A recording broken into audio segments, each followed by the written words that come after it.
పరిశుద్ధులకు ప్రేమ కలిగిన తండ్రి, కృప కలిగిన మా దేవ, మీరు మమ్మల్ని ఇంతకాలము మీ కృపారెక్కల చాటున కాశీ కాపాడుతూ నీ చల్లని చూపులు మా మీద ఉంచి ఈ ప్రమాదకరమైన దినాలలో మా ప్రియ తండ్రి, ఈ పునరుద్ధాన దినమున మీ పిల్లలతో మీ దాసులతో కలిసి మీ మాటలు నేర్చుకున్నటకు ఆలోచించుటకు ప్రభా, మీ కుమారుడు మా ప్రభు యేసుక్రీస్తు వారిని స్తుతించి ఆయన మహిమపరచుటకు మాకు ఇచ్చిన గొప్ప సమయమును బట్టి మీకు స్తోత్రములు చెల్లిస్తున్నాము. నిమ్మని తండ్రి, ఇంతవరకు నీ సన్నిధిలో ఆయన పాడి స్తుతించి ఉండగా కృప చూపించారు. ఆశ కలిగిన ప్రతి ప్రాణమును శ్రీవాక్యం ద్వారా బలపరిచి తృప్తిపరిచి మీరు మహిమ పొందండి.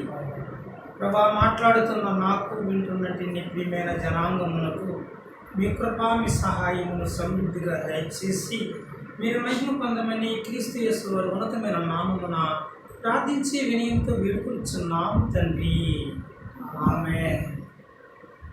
మొదటిగా తండ్రి అయిన దేవునికి మన ప్రియ ప్రభు యేసుక్రీస్తు వారి ఉన్నతమైన నామమున కృతజ్ఞతాస్తోత్రములు చెల్లిస్తూ కూడి వచ్చిన మీ అందరికీ క్రీస్తు వారి పేరట నా ప్రత్యేకమైన వందనములు. దేవుని మాటలు మనం ఈ దినము ఆలోచించకపోతే కృపను మనకు అనుగ్రహించారు. కాబట్టి ఈ వాక్యములో మనం ప్రతి క్షణము కూడా మన వాక్యంతో ప్రయాణం చేయాలి. మన ప్రయాణం వాక్యముతో ఉండాలి. మనం వేస్తున్న ప్రతి అడుగు, మన ప్రతి ఆలోచన, మనం దినచర్యలో మనం జీవితంలో ముఖ్యంగా మన ఆలోచనలు దేవుని వైపే ఉండాలి. ప్రియమైనటువంటి దేవుని వైపు ఎందుకు దేవుని వైపే మన ఆలోచనలు ఉండాలి అంటే కనుక, దేవుని ఆలోచనలో కనుక మనం ఉండగలిగితే మనకి భద్రత అనేది ఉంది. దేవుని ఆలోచనలు మనం ఎరగకుండా మనకు నచ్చినట్లుగా మనం జీవిస్తూ ఏదో ఆచార పద్ధతిలోనే మనం ఆదివారం వచ్చినట్లయితే కనుక అది ఆరాధన అని మాత్రం అనబడదు. ఆరాధన అనేది ఆచారంతో చేసే వ్యవహారం అయితే కాదు. ఆరాధన అందరూ చేస్తున్నారు కాదా అని చేసేది అసలు కానే కాదు. ఆరాధన అనేది ప్రభు నేర్పించిన విధానంలో ఆరాధన క్రమం అనేది వెళ్ళాలి. మరి ఆరాధన క్రమంలోనికి మనం రావాలంటే ముందు మనకి ఏది తెలియాలి అని అంటే కనుక, ప్రభువును నమ్మినటువంటి భక్తుల జీవితం ముందు మనకు తెలియాలి. భక్తుల జీవితం మనకు తెలియాలంటే మనం ఏం చేయాలి? ఆ భక్తుల జీవితం గురించి ధ్యానం చేయాలి. ప్రతిరోజు ధ్యానం చేయకుండా నీకు భక్తి నీకు ఎలా వస్తుంది చెప్పండి? భూమి మీద ప్రతి మనిషి ఒక పని చేయాలంటే ఎవరినో ఒకరిని చూసి ఆ పని నేర్చుకోవాలి. ఆడబిడ్డ ఉంటుంది, ఇల్లు ఓడవాలంటే ఆ తల్లి వెనకాల నడుస్తున్నప్పుడు ఆ తప్పుడు అడుగులు వేస్తున్న చిన్న తల్లి రాకపోయినా ఒళ్ళంతా తడుపుకునైనా సరే ఆ అమ్మ శుభ్రం చేస్తూ వెళ్తూ ఉంటే మరి వెనకాల మళ్ళీ ఏం చేస్తుంది? నేను శుభ్రం చేయాలనుకుంటూ మళ్ళీ తల్లికి రెండోసారి పని అప్పగించేలాగా చేస్తుంది చిన్న తల్లి. ఆలోచించండి, తల్లిని చూసి బిడ్డ ఏం చేస్తుంది? నేర్చుకుంటుంది. చిన్న తప్పుడు అడుగులు వేస్తామంటే చిట్టి తల్లి పెద్ద చీపురు అట్టుకుని తుడుస్తుంది అనుకోండి, చిన్న చీపురు అట్టుకునైనా కనీసం తుడుస్తుంది. ఒకవేళ చిన్న చీపురు అందుబాటులో లేదనుకోండి, పెద్ద చీపురు అయినా పట్టుకుని తుడుస్తూ పడుతుంది. కానీ పని నేర్చుకోవడానికి మాత్రం ప్రయత్నం చేస్తుంది ఆ పసిబిడ్డ మనసు. ఆలోచించండి ఒకసారి.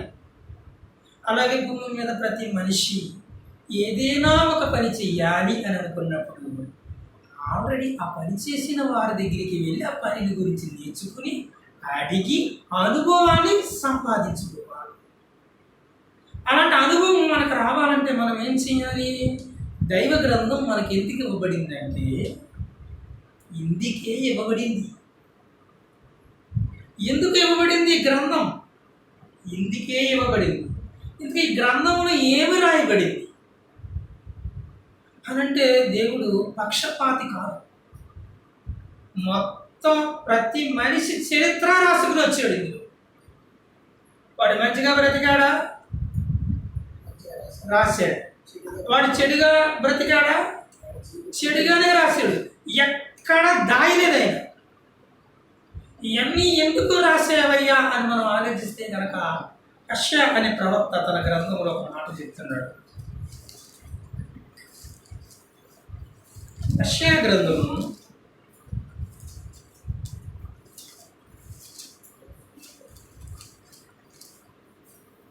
34వ అధ్యాయము 34వ అధ్యాయంలో ఆయన మాట్లాడుతూ ఆయన చెప్తున్నట్టే ప్రతి మాటను మనం గుర్తెరగాలి. 16వ వచనంలో అంటున్నాడు ఆయన,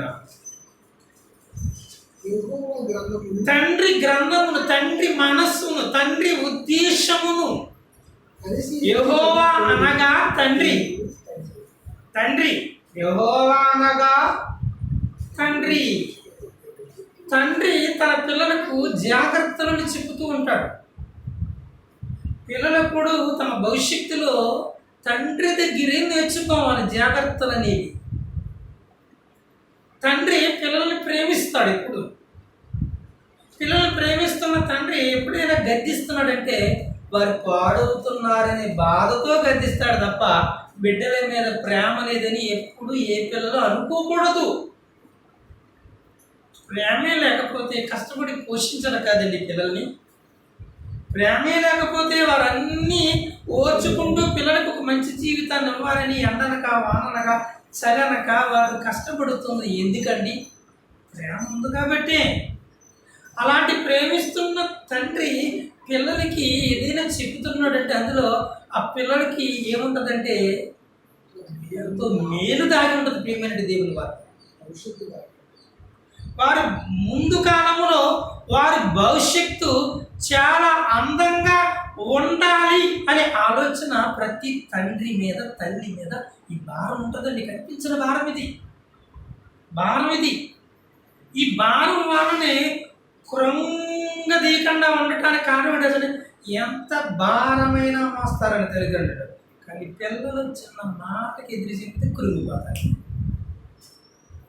75 కేజీలు ఉన్న బియ్యం బత్తా మోస్తాడు, 50 కేజీలు ఉన్న సిమెంట్ బత్తా మోసినా తండ్రి మనస్సు వంగిపోదు. కానీ చిన్న మాట మనస్సుకు తగిలేటప్పటికి ఆ వ్యతిరేకమైన మాట వెనకనే తండ్రి మనస్సు ఎలాగైతే కుదేరైపోతుందో, మనిషి పాపము చేసినప్పుడు పరలోకములో తండ్రి మనస్సు కుదేరైపోయింది.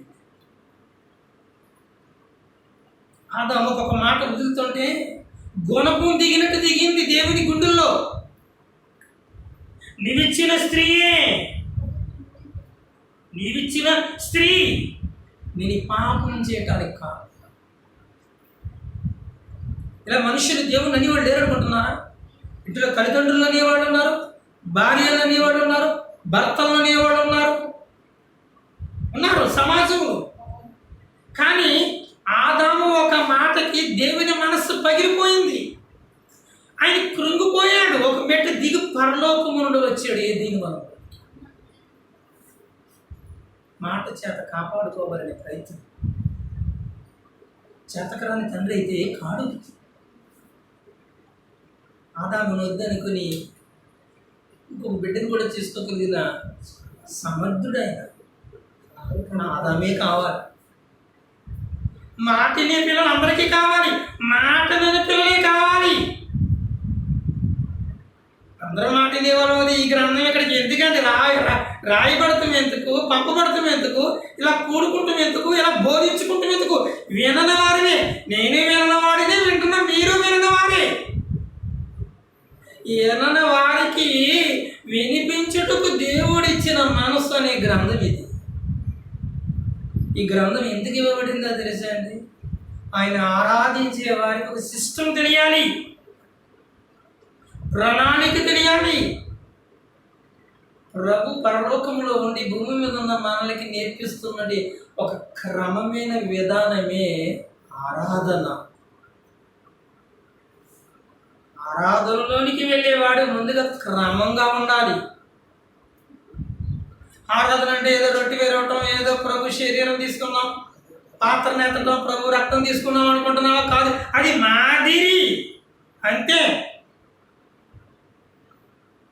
ఆరాధన అంటే ఆరాధన. భర్త భార్యను ఆరాధించటం అంటే అర్థం ఏంటి? భర్త భార్యను ఆరాధించటం అంటే అర్థం ఏంటి? నా జీవితంలో నువ్వు తప్ప రెండో పాత్రకి చోటు లేదు. భర్త భార్యను ఆరాధించటం. ఆరాధించటం అంటే ప్రేమించటం. నా జీవితంలో అవ్వక బదులు గొప్ప లేదనుకోవాలి. ఆదాం అందరి మీద మంచివాడు. నన్ను అడిగితే తెలుసండి, ఆదాం అందరి మీద మంచివాడు. ఆదాముకి అవ్వే నాది అన్నాడు, అంతే. నాది అన్నాడు కాబట్టి అన్నీ ఇచ్చిన ఆయన మర్చిపోయి అవ్వ చెప్పిన మాటని సడేల్మని బడేల్మని పడ్డాడు. భార్యను ప్రేమించటం తప్పు కాదు, కానీ దైవ సంబంధమైన భార్య సలహా చెబుతుంటే మాత్రం కొంచెం విని ఆలోచించి ఇది దైవ సంబంధమైనదా కాదా అని ఆలోచించుకుని ఆ భర్త ఆచితూచి అడిగి వేస్తున్నాడు అనుకోండి, ఆ ఇల్లు అందంగా కట్టుకుంటారు. కానీ ఆదాము ఆరాధనలో ఏమైపోయింది? ప్రథమ స్థానం ప్రభువుని పెట్టుకుంటాం మానేసి అవ్వను పెట్టుకున్నాడు. అవ్వకిచ్చాడు. అవ్వ లేకపోతే నా జీవితం లేదు. ఈ లోకంతో స్నేహం లేకపోతే నా బ్రతికే లేదనుకుంటూ మనం ప్రభు దగ్గరికి ఆదివారం వచ్చి, ఏదో అలవాటుగా ఆదివారం వచ్చి అలవాటుగా ప్రభు శరీరం తీసుకుని అలవాటుగా ప్రభు పాత్రలో పాల్గొంటుంటే అది అలవాటుతో ఆచారంతో కూడిందే తప్ప అది ఎంత మాత్రము ఆరాధనా క్రమము మాత్రము. ఆరాధనా క్రమములకు కావలసింది ఏంటంటే నువ్వు ఎవరిని ఎక్కువగా ప్రేమిస్తున్నావు. ఈ జీవితం ప్రేమించటం అంటే ప్రేమించటం. నువ్వెవరిని ఎక్కువ ప్రేమిస్తున్నావు అది విగ్రహారాధన. నువ్వెవరిని ఎక్కువగా ప్రేమిస్తున్నావు అది విగ్రహారాధన. కరోనా టైంలో నీ ప్రాణాన్ని ఎక్కువగా ప్రేమిస్తున్నావు అది కూడా విగ్రహారాధనే. సేవకుడుగా మనం అందుబాటులో ఉన్నప్పుడు, మన గ్రామంలో మనం అందుబాటులో ఉన్నప్పుడు విశ్వాసులు అనబడుతున్న వారు సేవకుడిని సంప్రదించాలి. సేవకుడు ఎప్పుడు విశ్వాసుల గురించి ప్రార్థన చేస్తూనే ఉంటాడు. ఎందుకంటే దేవుడికి లెక్కప్పు చెప్పాలి సేవకుడు. విశ్వాసులకి ఆ భయం ఉండదు. అసలు విశ్వాసులు బైబిల్ చదువుతున్నారా? బైబిల్ చదివితే మీ సేవకులైన వారికి ఫోన్ చేయాలి. మేము ఇది చదివేమండి, మాకు అర్థం కాలేదండి. మేము నిన్నటి దినాన్ని వాక్యం ధ్యానించామండి, మాకు ఇది అర్థం కాలేదండి, మీరు ఏదైనా కొద్దిగా దీనికి వివరణ ఇస్తారని అడిగే విశ్వాసులేరండి. కానీ ఆదివారం ప్రభు శరీరం తీసుకుంటారు. మరి వాక్యం అర్థం కాకుండా అంటే బైబిల్ చదువుతున్నప్పుడు నీకు వాక్యం అర్థమైపోతే నువ్వు సేవకుడిగా ఒక ప్రాంతానికి సేవ చేయాలి కదా. ఒక ప్లేస్లో ఉండకూడదు. ఒక ప్లేస్కి వెళ్ళాలంటే నీకు అనుభవం రావాలి. అనుభవం వచ్చిందంటే నాకు అర్థం ఏంటి? నువ్వు చదువుతున్నప్పుడు ఎదుటి వ్యక్తిని అడగట్లేదంటే నీకు అనుభవం వచ్చేసింది, మీరు సేవ చేయాలి. కానీ ప్రార్థనకు వస్తావు. ప్రార్థనకు వస్తే ఏం చేస్తావు? ప్రభు శరీరం తీసుకుంటావు, రక్తం తీసుకుంటావు. ఎందుకు తీసుకుంటావు? ఆదివారం వచ్చింది కాబట్టి ప్రభు శరీరం తీసుకుంటాం. ప్రభు శరీరం తీసుకోవాలి కాబట్టి ఆదివారం వెళ్తున్నాం. ఇది ఆరాధన. అసలు ఆరాధన అంటే ఏంటి? అసలు ఆరాధన అనే పదానికి అర్థం ఏంటి? ఆరాధించే వారి స్థితి ఎలా ఉంటుంది తెలుసండి? చాలా తెలివిగా మాట్లాడతారండి చాలామంది. లౌకిక ఆత్మ అండి వాడు. లౌకికముగా ప్రవర్తిస్తూ ఉంటారు. లౌకిక ఆత్మ ఏదో, దేవుని ఆత్మ ఏదో వాక్యం చెప్పుతున్న వారికి తెలియకపోదు. వాక్యంలోనికి వెళుతున్న వారి ముఖ లక్షణమును చూసి వారు లౌకికంగా ప్రవర్తిస్తున్నారా, ఆత్మీయంగా ప్రవర్తిస్తున్నారా కూడా చెప్పగలుగుతాం దేవుని మహాకృపను బట్టి. ఇప్పుడు ఆరాధించే ఇచ్చేవారికి ఏముండాలి? ప్రార్థనా అనుభవం. ఇక్కడ మనం ఒక వచనం చదువుదామండి.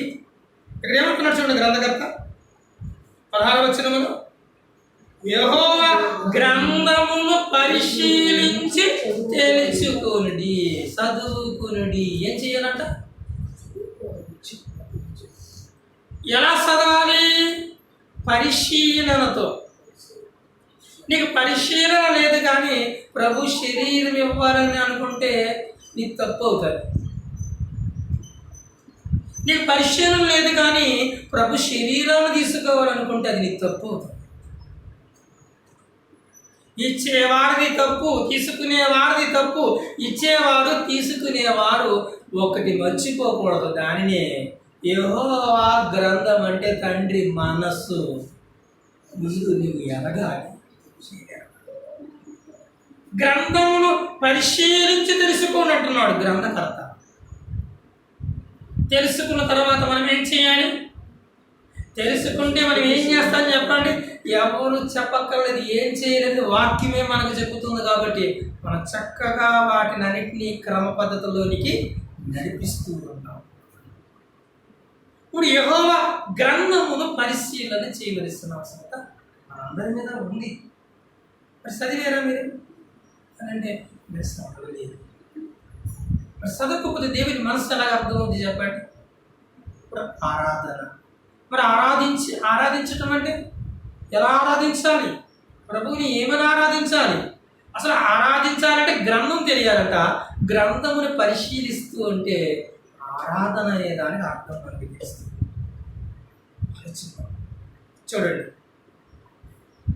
కొరింథీయులకు రాసినండి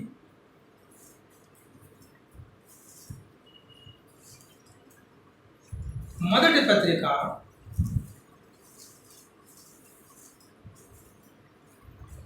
11వ అధ్యాయం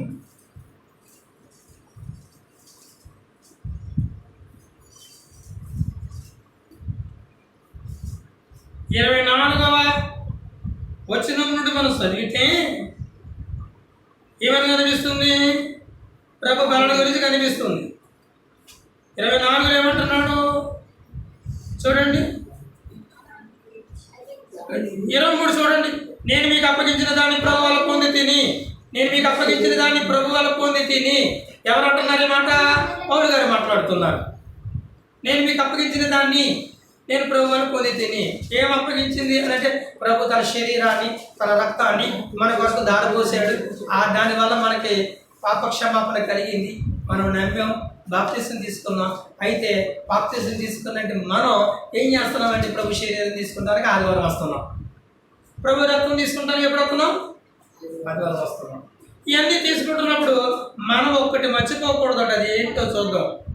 ఏమంటున్నాడు అంటే కనుక చూడండి 27.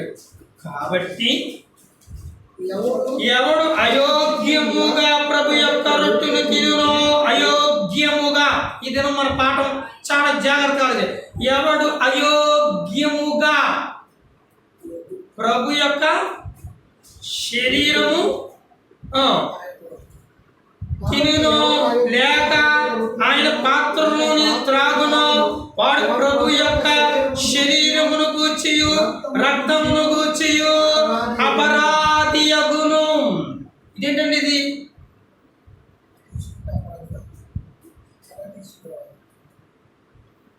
ప్రభు శరీరం గురించి, రక్తం గురించి ఒక వ్యక్తి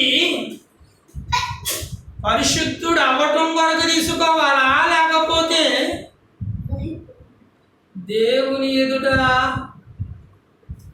నేరస్తుడుగా కనబడుటకు తీసుకోవాలా? ఎందుకు తీసుకోవాలి చెప్పండి? ఎందుకు తీసుకోవాలి మనం? ఎవడు అయోగ్యముగా, యోగ్యముగా కాదా?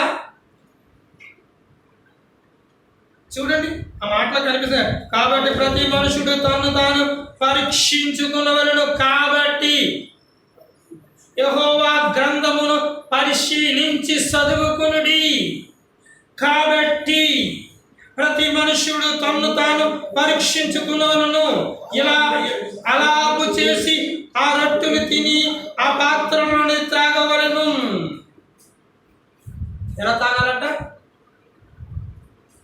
జ్ఞాపకం చేసుకోవాలంటే మనం ఇప్పుడు ప్రభు మాటల్లోనే కనిపిస్తుంది. ఏమైనా మాట్లాడుతున్నాడు చూడండి, 25 చివరిలో కనబడుతుంది. నన్ను జ్ఞాపకము చేసుకున్నట్టుకే దీనులు చేయుడి. ఆరాధన ఏం చేయాలి?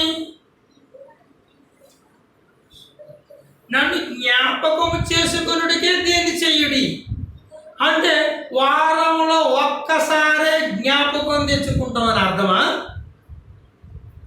మరి వారంలో ఒక్క రోజునగా తీసుకునేది మనం. మరి నిన్న జ్ఞాపకం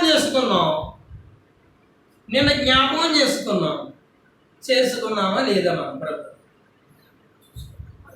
మరి నిన్న జ్ఞాపకం చేసుకున్నామని నిన్న ఎందుకు తీసుకోలేదు? నన్ను జ్ఞాపకం చేసుకున్నప్పుడు తీసుకోమంటాడు ఏంటి ఆయన? ఒకసారి ఆలోచించాలి కదా మనం. అంటే మనం ప్రభు బలని సిద్ధపరిచినప్పుడు, ప్రజలందరూ వస్తున్నప్పుడు, ప్రజలందరూ రావటానికి వెసులుబాటు ఉన్నప్పుడు, సమయానికి వస్తున్నారని మనం ఇవ్వాలా, లేకపోతే మనం ఇస్తున్నామని వాళ్ళు తీసుకోవాలా? ఇచ్చేవాడు ఎందుకు ఇవ్వాలో ఇచ్చేవాడికి తెలియాలి, తీసుకునేవాడు ఎందుకు తీసుకోవాలో తీసుకునేవాడికి తెలియాలి. 2 మాటలు.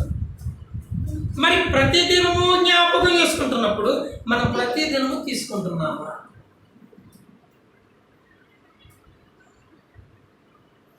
ప్రతి దినము తీసుకుంటున్నామా అని చెప్పండి.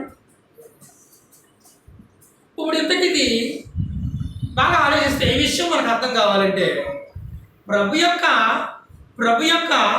మహాకృపను బట్టి రక్షింపబడిన మనం ప్రభు రక్తము చేత కడగబడిన మనం పరిశుద్ధులమయ్యామా అవలేదా? మాట చెప్పండి. ఎలా పరిశుద్ధులమయ్యాము అనేది మనం చూస్తే, ఒక మాట చూస్తే మళ్ళీ ఇక్కడికి వద్దాం. ఆ మాట కాడి నుంచి స్టార్ట్ చేద్దాం. చూడండి, తీతుకు గారికి రాసిన పత్రిక. ఈ పత్రికలో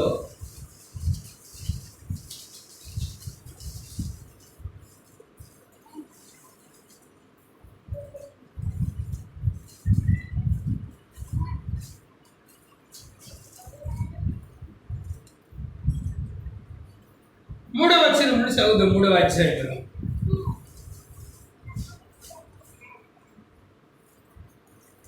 ఎందుకనగా మనము కూడా మునుపు ఎలా ఉన్నామంటే మనం మునుపు అవివేకులమే.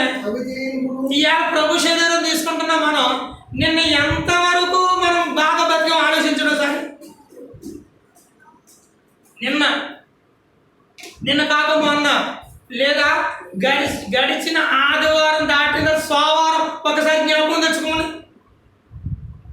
బాప్తిసం తీసుకున్నాం మనం ఏమనుకుంటున్నామంటే బాప్తిసం తీసుకున్నాం మనం అందరం నీతిమంతులు, బాప్తిసం తీసుకునే అందరం అనీతిమంతులు. ఓకే, 2 ఆలోచనలు ప్రతి చోట ఉంటున్నాయి. కానీ ఒక్క నిమిషం ఆలోచిస్తే మునుపు అనేటప్పటికి గతం. అప్పుడు మనకు మతం ఉంది, గతం ఉంది, మూర్ఖత్వం ఉంది, చెయ్యరాని కార్యాలు చేయడానికి అలవాటు పడిపోయిన జీవితాలు అని ఇలా బ్రతికేస్తాం మనం. ఇలా బ్రతికేసిన తర్వాత ఎవరో ఒకళ్ళ ద్వారా, దేవుని దాసుల ద్వారా మనకి యేసు ప్రభు రక్షకుడే నిలబడింది. వినబడితే ప్రభుని స్వీకరించి మనం ఇక్కడికి వచ్చేమి. అలా దేవుని మహాకృపను బట్టి ఆయన పాద సన్నిధికి చేరుకున్నాం. మనం ఇప్పుడు ఏం గొప్పవాడమేం కాదు, మన కథను చూసుకోవాలి. మనం ఇప్పుడు వచ్చిన మనం ఒకసారి మన గతాన్ని గుర్తు చేసుకుంటే ఎలా ఉన్నాం మనం? మరి చదవండి. ఎందుకనగా మనము కూడా మునుపు అవివేకులము, అవిధేయులము, మోసపోయిన వారమును, నానా విధములైన దురాశలకు, కోపములకును దాసులమై ఉంటిమి. ఎలా దాసులమై ఉన్నాము? మొత్తం అన్నిటికీ బానిసత్వమైన బ్రతుకు మంది సాతాను యొక్క ఉచ్చు, దాని వల, దాని మోసం కిందే మన జీవితాన్ని మనం బ్రతుకుతూ ఉన్నటువంటి వారికి విడుదల దొరికింది సిలువ దగ్గర. ఈ విడుదల దొరికిన తర్వాత ఇప్పుడు చూస్తే అప్పుడు ఏమంటున్నాడు చూడండి ఆయన, దుష్టత్వమును అసూయను కాలము గడుపుచు అసహ్యమై ఒకరినొకడు ద్వేషించుచూ ఉంటివి గాని అంటే తరువాయి, గాని అంటే భవిష్యత్తు స్టార్ట్ అయింది మనకి. ఏమంటుంది? మన రక్షకుడు దేవుని యొక్క దయ, మన రక్షకుడైన దేవుని యొక్క దయ మానవుల ఎడల ఆయనకున్న ప్రేమయు ప్రత్యక్షమైనప్పుడు మనము నీతిని అనుసరించి చేసిన క్రియల మూలముగా కాక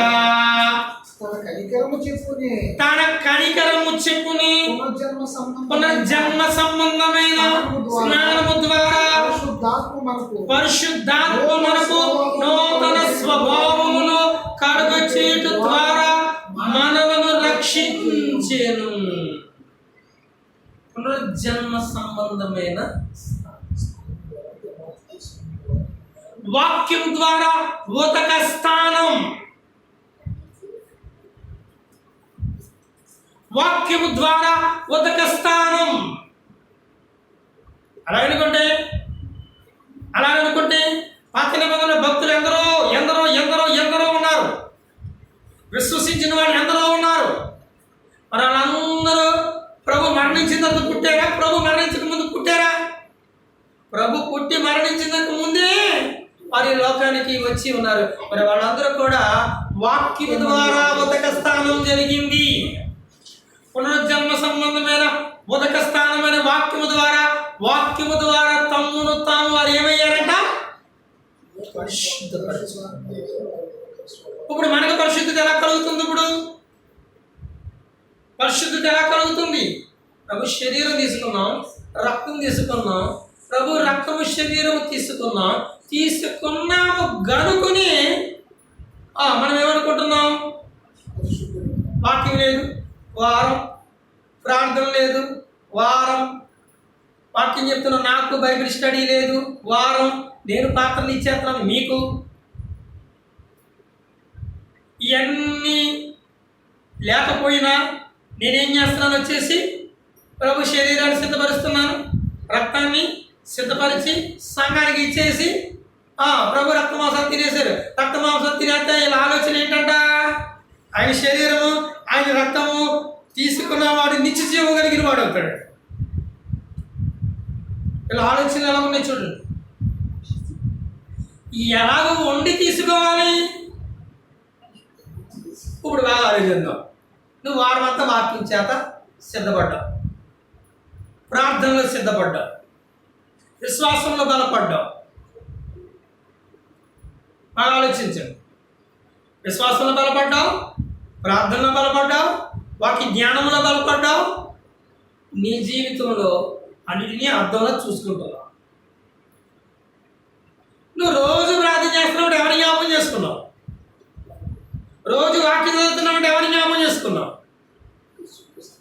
రోజు జ్ఞాపకం చేసుకుంటున్నా నీ జీవితాన్ని ఎలా పెట్టుకుంటావు? ఇప్పుడు నీవు వాక్యము చేత ఉదక స్థానం అయింది, అవలేదా? అయిపోయింది. వాక్యం చేత ఉదక స్థానం అయిపోయిన తర్వాత నువ్వు దేవుని సన్నిధికి రావాలి. సేవకుడు కూడా అలాగే రావాలి. తీసుకుంటున్నాను నీవు, ఇస్తున్నా నేను. ఆ వారం తీసుకోకపోయినా ఏం కాదు. ఎందుకని అనేది మనకు అర్థం కావాలంటే ఈ మాట దృష్టిలో పెట్టుకోండి. ఇదేదో ఆచారంగా తీసుకునేది కాదు, కానీ తీసుకోవాలి వద్దా? తీసుకోవాలి. బైబిల్ చదువుతున్నా, ప్రార్థన చేసుకుంటున్నా, విశ్వాస జీవితం కాపాడుకున్నా, ప్రేమతో ఉంటున్నా, ఆత్మీయ తీవ్రత కలిగి ఉంటున్నా, ఇతరులకి దేవుని సువార్తను ప్రకటించాలంటే ముందుగా ఎవరికి ప్రకటించాలో వాడి గురించి నువ్వు ప్రార్థనలో పెట్టి వెళ్తున్నావు.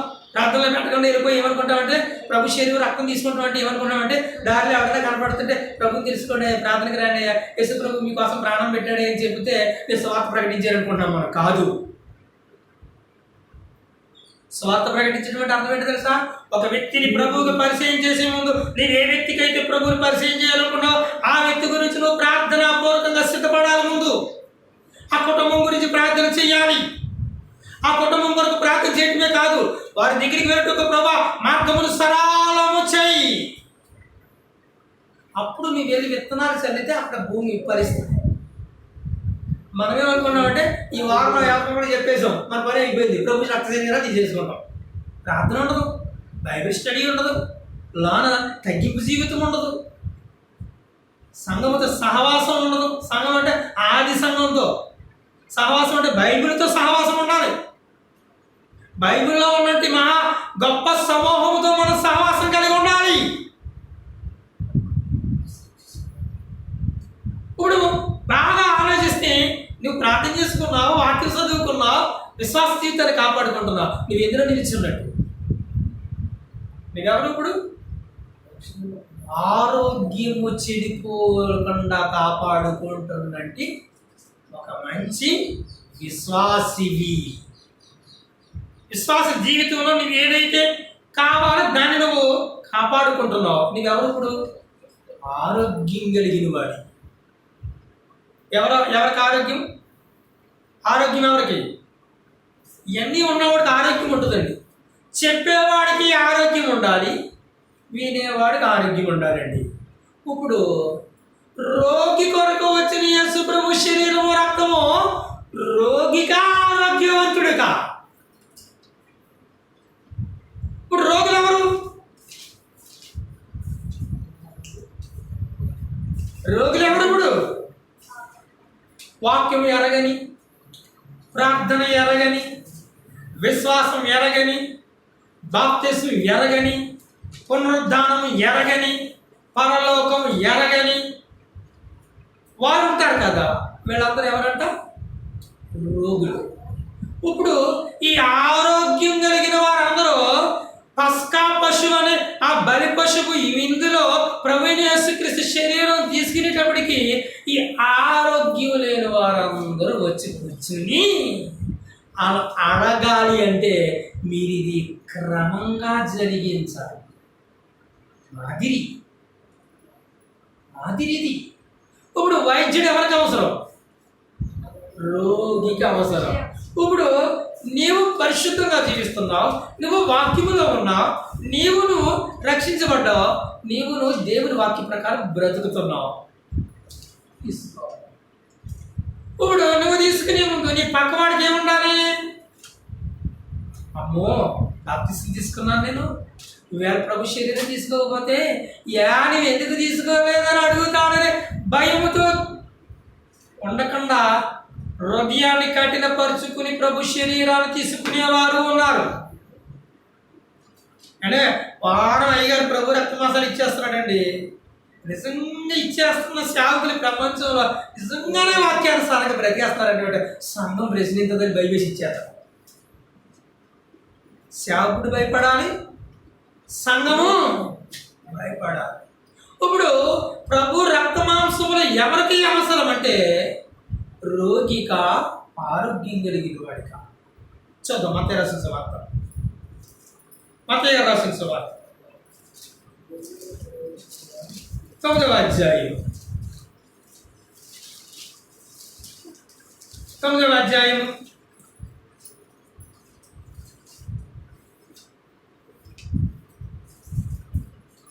12వ వచనం. 11 నుంచి చదవండి. పరిచయులు చూసి మీ బోధకుడు శుక్రులతోను పాపులతోను ఎందుకు భోజనం చేయించున్నాడని ఆయన వీళ్ళు ఒకటి అడుగుతున్నారు. మేము నీతిమంతులు, శంకరులు అనేవాడు పాపులు, మనం పాపులతో స్నేహం చేయకూడదు, మీ గురువు గారు ఎందుకు అన్నాడు. ఇంతగానే అడుగుతున్నవాడు కూడా ఎవరు తెలుసండి? పాపులే. కానీ ఆడ పాపులు అనుకోవట్లేదు. ప్రభు రక్తమాంసములు ఇస్తున్నాడు. ఒక సేవకుడు సంఘంలో నిలబడి ఇస్తున్నాడు. వాక్యానుసారంగా ఇస్తే పర్వాలేదు, వాక్యంలో నిలిచి ఉండి ఇస్తే పర్వాలేదు. అతని ప్రార్థన ఉండాలి, అతనికి వాక్యంతో జ్ఞానం ఉండాలి, ప్రభు దగ్గర తన జీవితాన్ని సరిదిద్దుకునేవాడై ఉండాలి. ఆత్మల పట్ల తీవ్రత కలిగి దేవుని మాటలు అందించేవాడై ఉండాలి. తనకు ఆరోగ్యం వచ్చింది ప్రభు రక్తం వలన, శరీరం వలన. అది మళ్ళీ ఎక్కడ దెబ్బ తినకుండా ఉండటానికి, కాపాడుకునటానికి అపోస్తుల బోధ యందు, సహవాసమునందు ఏమన్నాడు మళ్ళీ? రొట్టె విరుచుట యందును సహవాసం ఎడతెగక ఎందుకు ఉండాలి? ఎడతెగక ఎందుకు ఉండాలి? మాదిరి. నువ్వు ప్రభు నమ్మేమని ఎలా తెలుస్తుంది? నీ విశ్వాసమని ఎలా తెలుస్తుంది? నువ్వు క్రైస్తవుడని లోకానికి ఎలా తెలుస్తుంది? మాదిరి. నీ మాదిరి ఇతరులకు కనిపించినప్పుడు ఏమండి ఏంటంటే రోజు ప్రార్థన చేస్తున్నారు, ఏంటంటే బాప్తిస్మం తీసుకున్నాం కదండి మేము, రోజు మరి పాపంలో పడిపోకుండా ప్రార్థన ద్వారా మాటి స్థితిని కాపాడుకోవాలి. బైబిల్ చదువుతున్నారు ఏంటంటే రోజు ఏంటంటే ఇది ప్రభు యొక్క శరీరము రక్తం అనండి. వాక్యం అంటే ఏంటనుకుంటున్నారు? అక్కడేదో మనం తయారు చేస్తుంది అనుకోకండి. వాక్యం అంటే ప్రభు యొక్క శరీరము రక్తం. నువ్వు వాక్యమును ధ్యానిస్తున్నావు అంటే ప్రభు యొక్క రక్తమును శరీరమును నువ్వు తీసుకుంటున్నావు అన్నమాట. నువ్వు తీసుకుంటున్నావు, నీకు తెలియట్లేదు తీసుకుంటున్నావు అని. మరి ఇక్కడ సంఘంలో ఎందుకు తీసుకోవాలి? మాదిరి. మరి అనేకులు ప్రభు రాజ్యంలోకి చేర్చాలంటే ఆ వస్తున్న వాళ్ళు అడుగుతారు, అయినారా మాకు ఎవరేంటి? ఆ ప్రభు యొక్క మహాప్రసాదం మాకు ఎవరేంటి అని అడగరాడు. అది మహాప్రసాదం. యేసుప్రభు వారి శరీరం రక్తం అంటే ప్రసాదం ఇవ్వగానే ఇలా కొళ్ళెత్తుకుని తింటాం చూడండి. అంతకన్నా విలువైనదండి ఇది. పరలోకము నుండి, పరలోకపు తండ్రి భూమి మీద నుండి పాపాత్ములైన మనకి ఆ ప్రసాదాన్ని అనుగ్రహించాడు. అది తీసుకుంటే మన ధన్యులు. ఇప్పుడు పాపాత్ములుగా ఉన్న మనకి ఈ రక్షణ భాగ్యం దొరికినప్పుడు కొత్తగా వస్తున్నట్టు ఒక పాపి చేసేస్తాడు. అప్పుడు మనం ఏమంటాం? నువ్వు అడగాలి, అయితే నీకు ఒకటి కొదువుగా ఉంది. ఏంటి అని అంటే, ప్రభువుని విశ్వసిస్తున్నావా? ప్రభువుని నీ విమోచకుడుగా నీ పాపము నిమిత్తం మరణించాడని నువ్వు నమ్మగలుగుతున్నావా? పునరుద్ధానము ఉందని నువ్వు నమ్మగలుగుతున్నావా? చనిపోతే గొప్ప జన్మ ఉందని నువ్వు గ్రహించగలుగుతున్నావా?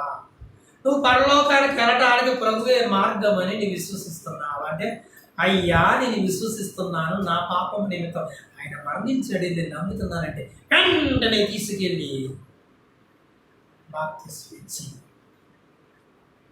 అప్పుడు అనాలి మనం, ప్రభు శరీరాన్ని ఇచ్చి రక్తం ఇచ్చి, అమ్మ ఇది రోజు కావాలా అప్పుడప్పుడు కావాలా అని ప్రశ్న వేయాలి. రోజు కావాలి బాబా అంటే, మరి రోజు మీరు ప్రార్థన ఎట్లా కాదండి అయ్యారన్నారక, అవునమ్మా నిజమే, మా ఇంటికా నుంచి మీ ఇంటికి పంపిస్తాను, రోజు తయారు చేసి తీసుకురాకూడదు. అప్పుడు మనం ఏం చెప్పాలంటే, నీకు చదువు వచ్చా అని అడగాలి. వచ్చు బాబా అని అందరికీ ఒక పెద్దావిడి అంతలేదు బాబా అని అందరికో, ఎవరితోటైనా చదివించుకో అమ్మా అని మనం ఏం చెప్పాలి? ఎలా చెప్పాలంటే, ఈ వచ్చిన చదివిన తర్వాత మీకు నేను చూపిస్తాను చూడండి. ఏమంటున్నాడు చూడండి, 12వ వచనం. ఆయన అంటున్నాడు, ఆయన ఆ మాట విని రోగులకే కానీ ఆరోగ్యము కలిగిన వారికి వైద్యుడు అక్కర్లేదు. నువ్వు ఒక వారం ప్రభు శరీరము రక్తము మీటింగ్ సాగిపోయి బెంబేరు పడిపోతున్నావే, నువ్వు బెంబేరు పడవలసిన అవసరం లేదు. నీటిలో నువ్వు ప్రార్థన పూర్వకంగా సిద్ధపడ్డావా? వాక్యం చదువుతున్నావా? మోకరించి ప్రార్థన చేస్తున్నావా? విశ్వాస జీవితాన్ని కాపాడుకుంటున్నావా? ఇదే పరిస్థితి సంఘానికి వస్తున్న వాళ్ళందరిలో నుంచి జరగాలి. అది జరుగుతుందంటే ఏం జరుగుతున్నట్లు లెక్క? వారి ప్రతి క్షణము ప్రభు శరీరాన్ని తీసుకుంటున్నారు, ప్రతి క్షణము ఆయన రక్తాన్ని త్రాగుతున్నారు. ఎలా తాగుతున్నారు? వాక్యాన్ని ధ్యానించటం, ప్రార్థన చేయటం వలన. వాక్యం ధ్యానిస్తున్నప్పుడు నీకు ఏం జ్ఞాపకత తెలుసా? అవును ప్రభా, నేను పాపినై ఉండగా నాకు ఇది కృప చూపించేంత మంచి మాటలు నాకు రాయించాయి చదివు, అంతే కదా మోకరిస్తావు. నేను పాపినై ఉండగా రక్షణ మార్గం ఇచ్చేవయ్యా, అంతిని బట్టి కృతజ్ఞతాస్తుతి. వీటిలన్నింటినీ ఎలా జ్ఞాపకం చేసుకోవాలి? జ్ఞాపకం చేసుకుంటాం అంటే మనం ఏమనుకుంటున్నామంటే, ఆదివారం వచ్చేసి గుప్పుడు దుఃఖాన్ని ఇచ్చేసి ఏదో మాకరించేసేసి ఏదో కొరింథీ మొదటి పత్రిక తీసేసి 11 అధ్యాయం తెరిచేసి ఇదే అలవాటుగా చదివించేసి మనం తీసేసుకుని వాళ్ళకి ఇచ్చేసేసి పంపించేస్తుంటే ప్రభు సంస్కారంలో పాల్గొన్నామని చెప్పుకుంటూ ఇంటికి వెళ్ళిపోతున్నాం మనం. శుక్రవారం ఎప్పుడైనా జ్ఞాపకం వచ్చిందా? ఆదివారానికి ముందు శుక్రవారం జ్ఞాపకం రావాలి ప్రభు శరీరంలో పాల్గొనేవాడికి. శుక్రవారం జ్ఞాపకం వస్తే ఆదివారానికి సెట్ అయిపోతావు నువ్వు. ప్రభు రక్తం శరీరం ఇవ్వకపోయినా నీకు ప్రాబ్లం ఏముండదు. ప్రాబ్లం అంటే ఎవరికో తెలుసా? కొత్తగా వచ్చేవాడికి ప్రాబ్లం కనుక ఆ బలహీనత కోసం నువ్వు ఈ మాదిరిని కొనసాగించాలి. మనం ఎవరుకున్నాడు? వాక్యం చదవం, ప్రార్థన చెయ్యం, దేవుని కనీసం జ్ఞాపకం తెచ్చుకోం, బైబిల్ అట్టు ప్రార్థనకు వచ్చేసి హాయి గారు బాప్తిజం ఇచ్చారు కదా నాకు ఇవ్వడం చేయజాగ్రత్తం. ఇప్పుడు వైద్యుడు ఎవరికి అవసరం అంటే రోగికి వైద్యుడు అవసరం. ఆరోగ్యం కలిగిన వానికి వైద్యుడు అవసరం లేదు. అంటే ఈ లోకంలో నిజంగా కూడా రోగి హాస్పిటల్కి వెళ్ళి డాక్టర్ గారి దగ్గరికి వెళ్ళి కూర్చుందాం అనుకో, ఎలా వచ్చాను ఏమి లేదని తిరిగి మీకు చూద్దాం కూడా వచ్చానంటే ఇది అంటా బాబు ఎవడైనా నా దగ్గరికి ఆన్ చూపించుకుందాం పోతాడు, నువ్వు నన్ను చూద్దాకు వచ్చావా? ఇక్కడ బోర్డును చూసావా? కీళ్ళవాతమా, నడుము నొప్ప, తలపూట, షుగర, బీపీయా, ఇంటి వ్యాధులకి ఇక్కడ చికిత్స చేయబడి ఇది ఏది లేనప్పుడు ఎందుకు నా మెరుపు అని అంటాడు. అయితే అలాంటిది కాదు మనది. మనం ఎప్పుడు భవిష్యత్తు బాగుండాలంటే నిన్న బాప్తిసం తీసుకున్నప్పుడు నిన్నటి దినానికి నిన్నటికి నీకు సరిపోయావు. తెల్లారేటప్పటికి నువ్వు ఎలాగున్నావు? నీ స్థితిని మెరుగుపరచడానికి వాక్యము నీకు ఇవ్వబడింది. అర్థమవుతుందండి? నీ స్థితిని మెరుగుపరచటకే వాక్యం నీకు ఇవ్వబడింది. ఇప్పుడు రోగికి ఎవరు అవసరం అంట? వైద్యుడు అవసరం. ఇప్పుడు మనం రోగులమా ఆరోగ్యం కలిగిన వారిని చెప్పండి. నేను ఈ వారం ప్రార్థన చేయలేదు, ఈ వారం నేను బైబిల్ చదవలేదు, ఈ వారం నేను నీ ఒక ఆలోచనలో నేను లేకుండా శరీరం శోధించినట్లుగా నేను జారిపోయానంటావా? నువ్వు రోగివి. ఇది ఇలా కూడా రోగం వస్తుందా మనకి? ఆ రోగుల కన్నా ఈ రోగులు ఎక్కువ ఉన్నారండి. సంఘాల్లో ఉన్నాయండి ఈ రోగాలే, కానీ నాలో రోగం ఉందని ఎవడనుకుంటలేదు. ఈ రోగానందరికీ ఆదివారం నాడు వచ్చి రొట్టె విరిచేత రోగం తగ్గిపోయింది అనుకుంటున్నాం. అది మాదిరి కాదు. రొట్టె తీసుకున్నంత మాత్రాన నువ్వు క్రమంగా నేను తీసుకోలేనందుకు శాపం అన్నాడు ప్రభు. ప్రభు శరీరం ఎందుకు తీసుకోవాలి? మనం ఎందుకు తీసుకోవాలి, ఎలా తీసుకోవాలి అని అంటే నమ్మి బాప్తిసం పొందిన మనం కూడా ఎంత ప్రార్థన చేస్తున్నా, ఎంత వాక్యం చదువుతున్నా, ఎంత వాక్యం చెబుతున్నా, ఎంత వాక్యం వింటున్నా, ఎంత విశ్వాసాన్ని కాపాడుతున్నా ప్రతి దినము మోకరించేటప్పుడు ప్రభువుని జ్ఞాపకం చేసుకుంటున్నావా? ఇలా ఎవరు జ్ఞాపకం చేశారండి?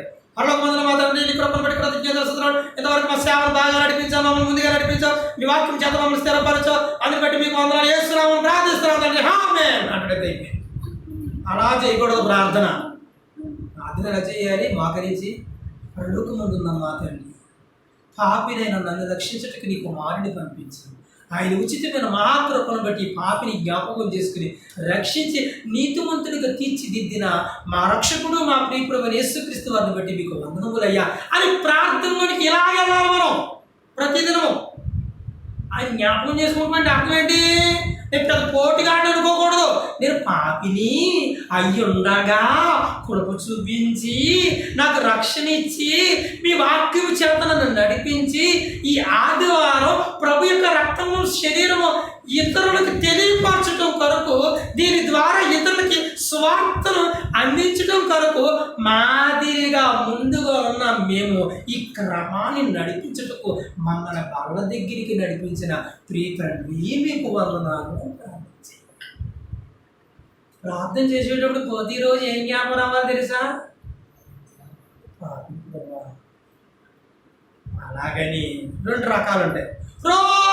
పాపం చేసి వచ్చేసి నేను పాపని ప్రభు అలా కాదు. ఈ పాప అంటే నేను ఎవరైనా ఒక పేదవాడికి ఒక వ్యక్తి చేయి సాగిమించి లేపాడు అనుకోండి, అతను కోటీశ్వరుడు అయిపోయినా ఎంతమంది తన దగ్గరికి వస్తున్నా నాకు ఈ స్థితి ఒకప్పుడు లేదండి, ఫలానా ఆయన వల్ల నాకు ఈ స్థితి వచ్చిందండి అని చెప్పుకుంటూ ఉండాలి ఆ వ్యక్తి.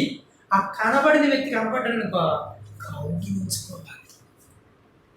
ఆయన వయసులో పెద్దోడనుకో సాష్టాంగ కాళ్ళ మీద పడిపోయి ఈవేళ ఈ బ్రతుకు మిరిచిందేనయ్యా అనగానే అందరూ చూస్తున్నారు. నువ్వు ఒక స్థాయిలో బతుకుతున్నావు, కింద 10 మంది బ్రతుకుతున్నారు, నువ్వు నా కాళ్ళ మీద అలా పడకూడదు. ప్రేమ అనేది హృదయంలో పెట్టుకోను చాలు. నీకు కృతజ్ఞత ఉందా, నీ భవిష్యత్తు చాలా బాగుంటుంది. క్రైస్తవులు ముఖ్యంగా జ్ఞాపకం ఉంచుకోవలసింది, నాన్న బాప్తిసం పొందిన ప్రతి ఒక్క వ్యక్తి ప్రతి దినం జ్ఞాపకం ఉంచుకోవాల్సింది ఏంటి తెలుసా? నేను పాపిని ప్రభువా కృప చూపించి ఈ మాటలు చెప్పడానికి అయోగ్యుడైన నాకు సాయం చేయాలి. మర్చిపోతాం మనకి అన్నీ మర్చిపోయి డైరెక్ట్గా నీతిమంతులు అయిపోయి మనం. బైబిల్ ఉండదు, చదువు ఉండదు, ఆలోచన ఉండదు, మోకరికి ప్రార్థన ఉండదు, ఇతరులు మారట్లేదులే అని వాళ్ళ కోసం ప్రార్థన చేయడం ఉండదు, వాళ్ళకి వాక్యం ఎప్పుడు చెప్పుదామా 4 చెప్పు చేద్దామని ముందుగా వారి గురించి ప్రభు సన్నిధిలో ప్రార్థించడం ఉండదు. కానీ ఎన్నెన్నో చేస్తాం. రోగికి వైద్యుడు అప్పుడు రోగులు వైద్యుడి దగ్గరికి వచ్చిన తర్వాత రోగం తగ్గిన తర్వాత ఈ రోగులందరూ ఆరోగ్యవంతులైన తర్వాత ఏం చెయ్యాలి? కొన్ని లైఫ్ లాంగ్ వాడే టాబ్లెట్లు ఉంటాయి. డాక్టర్ అంటాడు నువ్వు సచ్చేదాకా దీన్ని వాడాలంటాడు.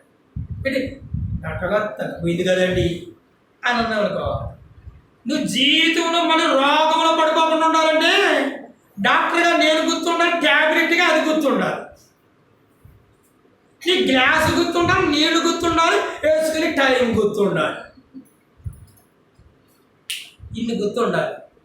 నేను ప్రభు శరీరం ద్వారా రక్తం ద్వారా బాప్తిసం పొంది నీతిమంతుడు అయిపోయిన బాబాయ్ అయిపోయిన జెండాకి చేయని వెళ్ళిపోయే వరకు కుదరదు. నువ్వు చచ్చిపోయే వరకు పరమందున్న తండ్రి గుర్తుండాలి, ఆయన పంపిన వైద్యుడైన యేసుక్రీస్తు అని మెడిసిన్ గుర్తుండాలి, నువ్వు తీసుకునటానికి సహవాసం అనే గ్లాసులో నువ్వు పాల్గొన్నావు.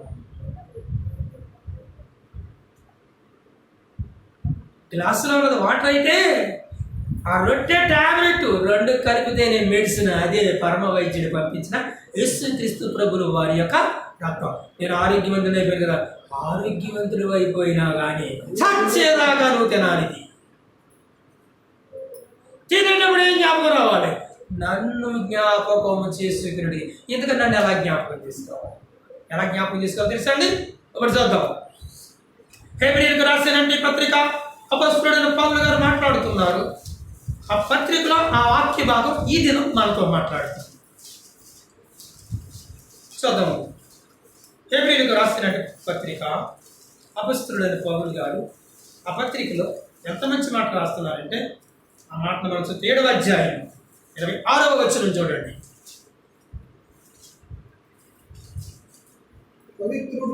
పవిత్రుడు ఆయన ఎవరంట? పవిత్రుడు అనగానే నీకేం జ్ఞాపకం రావాలి? నేను అపవిత్రుడిని ప్రభువా. మనకేం జ్ఞాపకం ఉండదు. వాక్యం చెప్పేస్తున్నాను కదా, నాకేం జ్ఞాపకం ఉండదండి. జ్ఞాపకం ఉండకపోతే డెప్ప మీద కొడతాడు, డెప్ప ఎగిరిపోద్ది. ఎలుగుబంటి కొడుకున్న సింహాన్ని కొడద్ది. ఎలుగుబంటి సింహాన్ని కొడితే ఏమవుతుంది? దెప్పలేసి అవతలం పోద్ది అంతే.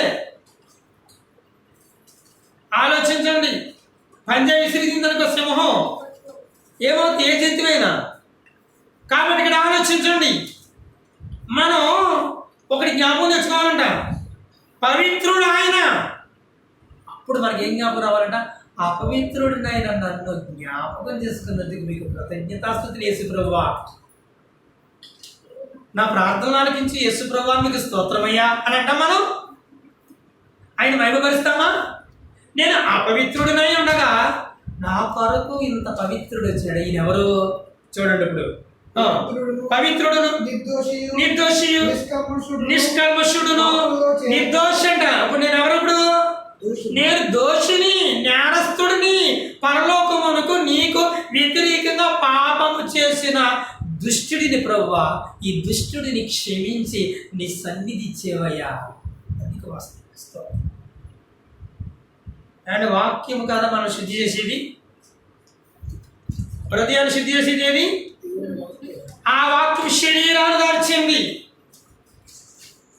శరీరం అనేది మాదిరిగా తీసుకునేది, ఇది మాత్రం మాదిరిగా తీసుకునేది కాదు, ఆజ్ఞ అధికారముతో తీసుకోవలసిన వాక్యం. ఇప్పుడు ఇక్కడ ఏముంది? నిర్దోషియు, ఆయన ఏమి లేదంట, అసలు కల్మషమే లేదంట. మనం మాట్లాడేది ఒకటి మాట్లాడుతాం, ఎదుటి వ్యక్తి గురించి ఆలోచించింది ఇంకోటి ఆలోచించుకుంటాం. మనం అసలు భార్య భర్తతో మాట్లాడితే ఎవరిని ఆలోచించుకుంటూ ఉంటుంది, భర్తే భార్యను ఆలోచించుకుంటూ చెన్నింటి గురించి ఆలోచిస్తూ ఉంటాడు. దాంట్లో అక్కడ నవ్వుతారు అమ్మ, ఆ నవ్వేటోడికి ఇంట్లో ఉన్న భార్య ఎంత ప్రేమ మాట్లాడుతున్నా కానీ డ్యూటీకి వెళ్ళి టైం అయిపోతుంది, దాంట్లో తాగాలని వెళ్ళిపోతాడు. లోకం చెడిపోయింది. మన ఆలోచన ఎలా ఉంటే చూడండి, క్షణం క్షణం సహోదరులతో మాట్లాడుతూనే ఉంటాం, వాళ్ళ గురించి ఎన్నెన్నో ఊహించేసుకుంటూ ఉంటాం. ఇంకా మన ఆలోచనలు ఏం బాగున్నాయండి? ఆలోచన బాగున్నాయి మన. ఆయన ఆలోచన చూడండి, ఆయన నిష్కల్మషుడు, పాపుల్లో చేరక. ఈయన ఎందుకు జ్ఞాపకం చేసుకోవాలంటే మనం అందరం ఎందులో చేరినాడు? అందరూ పాపంలో బాగా ఆరిపోయినాడు. మనం ఇప్పుడు బాప్తిసం చేసుకున్నా మనకు తెలుసు, గొయ్యి ఎలా కావాలో తెలుసు, అవతలోడికి అవతలోడు పంప ఎలా కూల్చేయాలో తెలుసు, సహోదరుల మధ్య శిక్ష ఎలా పెట్టేయాలో తెలుసు, సంఘాలలో శిక్ష ఎలా పెట్టేయాలో తెలుసు. ఎన్ని రకాలు ఉంటాయి అనుకున్నారు? ఏదైనా భక్తులు అనుకుంటాడు ఆయన పరలోకంలో చూసి. ఈయన ఎవరంట? పాపుల్లో చేరక. ఈయన ఎలాంటి వాడంట? పాపుల్లో చేరక. ప్రత్యేకత, ప్రత్యేకత. మనం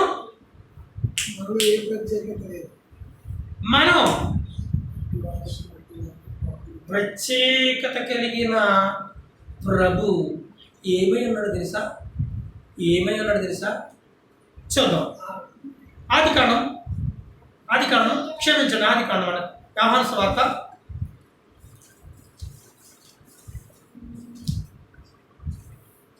1వ అధ్యాయం 1వ వచనం. ఆదియందు వాక్యము ఉండెను, వాక్యం దేవుని యొద్ద ఉండెను, వాక్యం దేవుడై ఉండెను, ఆయన ఆదియందు తండ్రి యొద్ద ఉండెను, సమస్తం ఆయన మూలంగా కలిగెను, కలిగి ఉన్నదేది ఆయన లేకుండా కలగలేదు.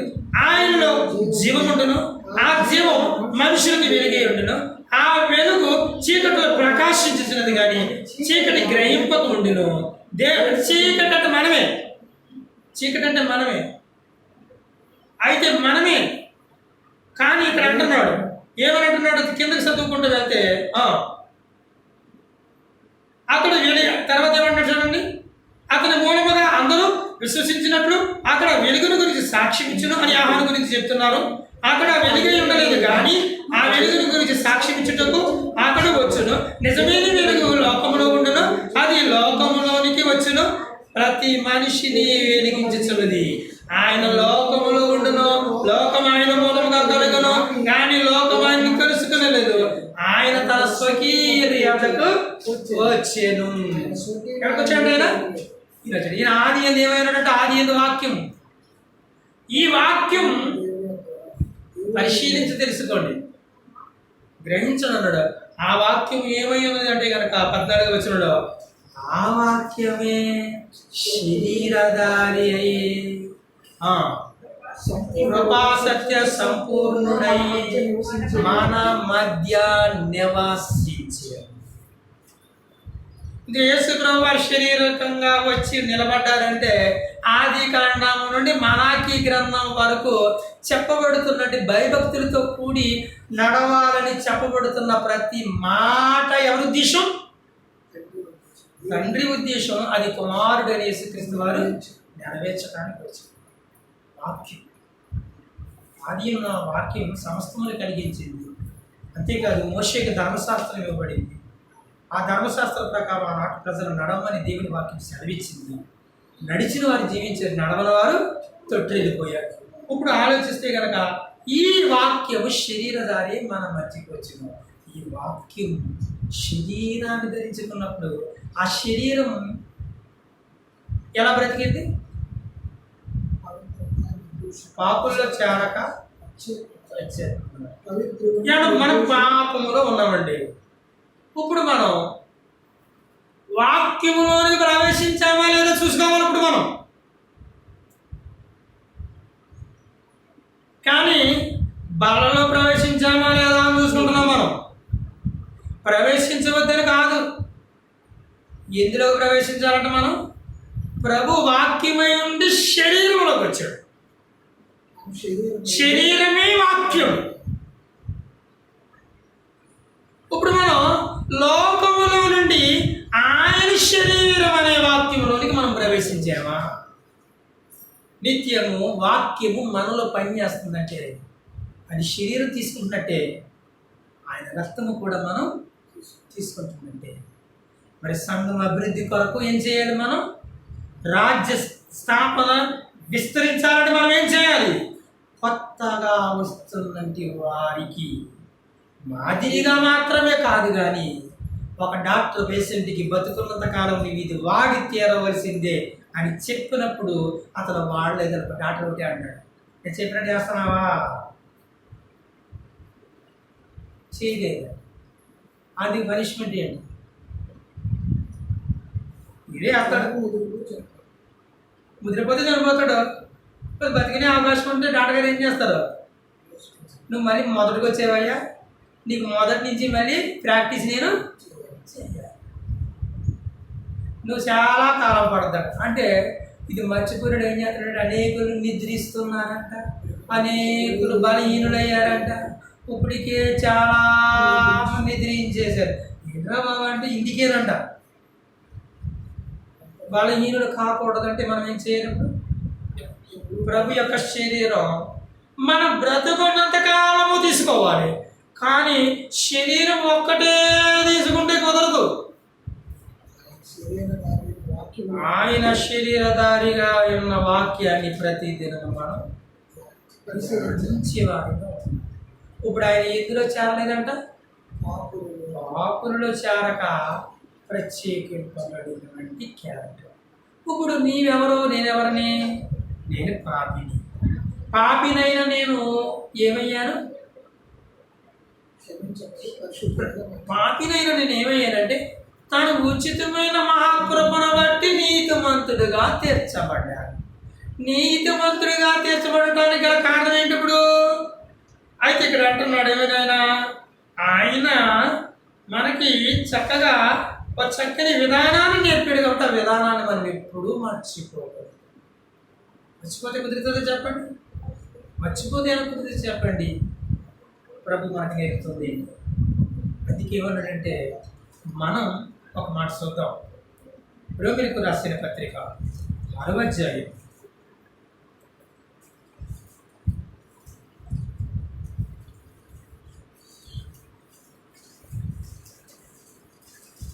1వ మాట, అలాగైనా ఏమందును కృప విస్తరింపవలనని పాపమందు నిలిచి ఉండుమా అంటే నేను బాప్తిజం తీసేసుకున్నాను, బైబిల్ చదవకపోయినా పర్వాలేదు, ప్రార్థన చేసుకోకపోయినా పర్లేదు, ఆదివారం మాత్రం ప్రార్థన కింద చాలు, రేపు ఆదివారం ఈ రాత్రి నుంచి ఉపవాసం ఉండేసి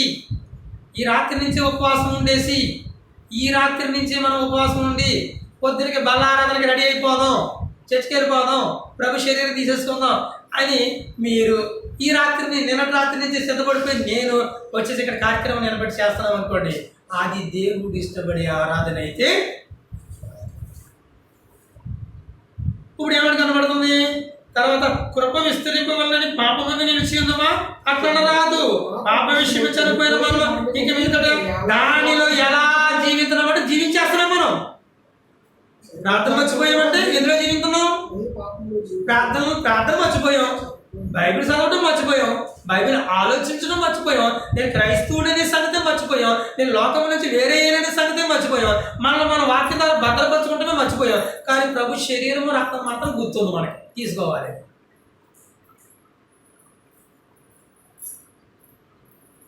తాగేవాడి కన్నా తాగడానికి వెళ్ళే వరకు భార్య పిల్లలకి జ్ఞాపకం రారంట.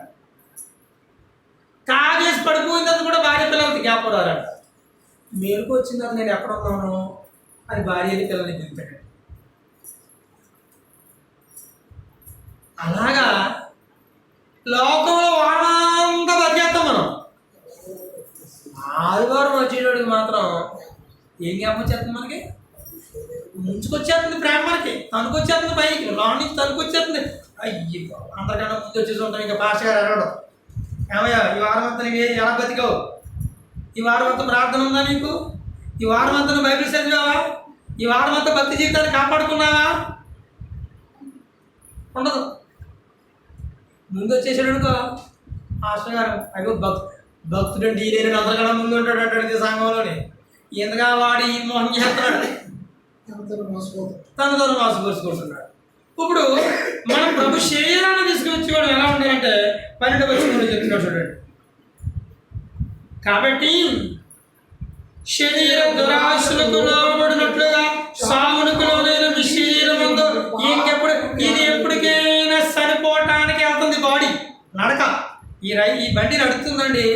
ఎప్పటికప్పుడు దీన్ని గోతికి అప్పగించాలి నేను.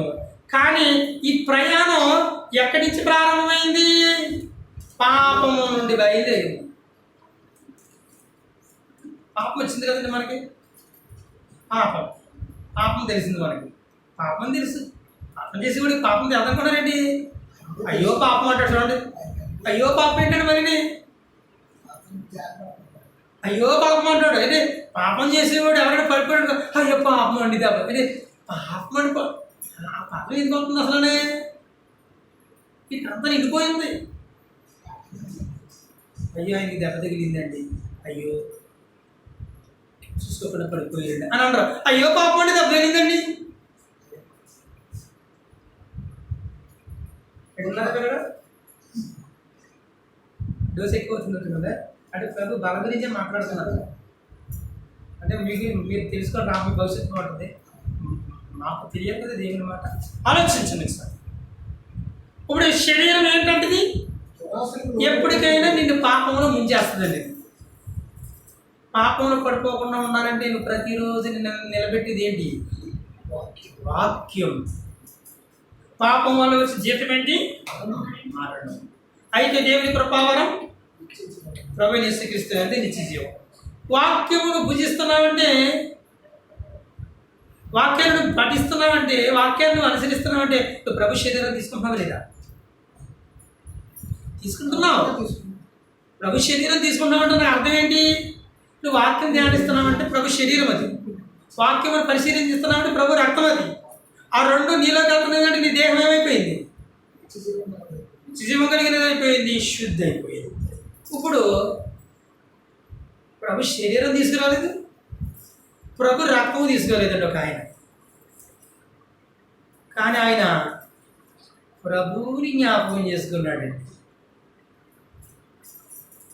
ఏం జరిగింది చూద్దాం. ఆయన్ని ఎందుకు జ్ఞాపకం చేసుకోవాలంటే ఒక మాట సరిగ్గా అక్కడికి వెళ్దాం. ఒక మాట సరిగ్గా పాత నిబంధనలో నుంచి అక్కడికి వెళ్దాం.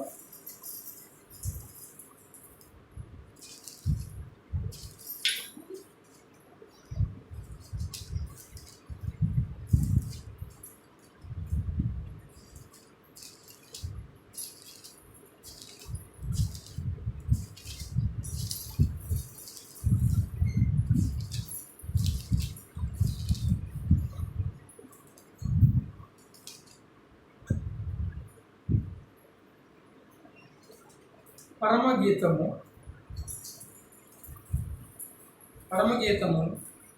5వ అధ్యాయము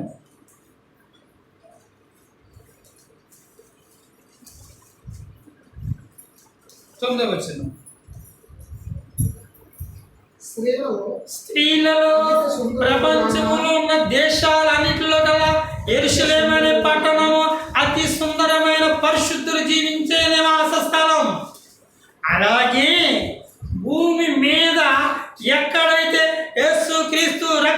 చేత కడగబడి పరిశుద్ధముగా జీవిస్తూ ఉంటున్నారో అది సర్వోన్నతుడు నివసించే స్థలం. దానికి మహిమ కలుగునుగాక.